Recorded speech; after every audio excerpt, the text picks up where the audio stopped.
day 3 of our Journey to Handstand Challenge.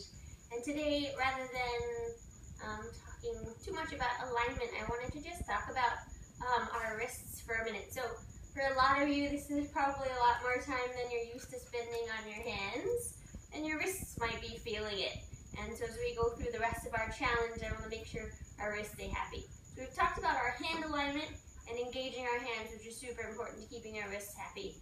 But as you're doing all this, you might want to stretch out your wrists. So there's of course classic ways to stretch them. You can roll them around in circles, make fists, squeeze your forearms, these sorts of things. You can stretch them this way and stretch them that way and get your stretches there. Excuse my puppy as always.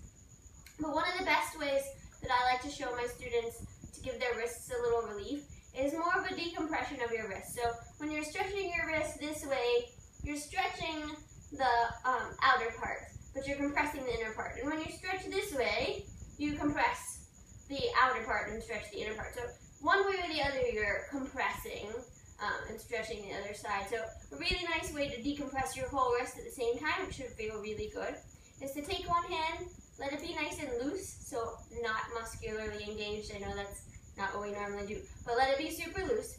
And then take the other hand and grab right where your hand and your wrist connect, just like a really low bracelet, and give that hand a squeeze. So this hand's still staying loose. Just give it a squeeze, and you can kind of move it around, and as you squeeze, you should feel all those little bones in your wrists decompressing and getting some space in between there.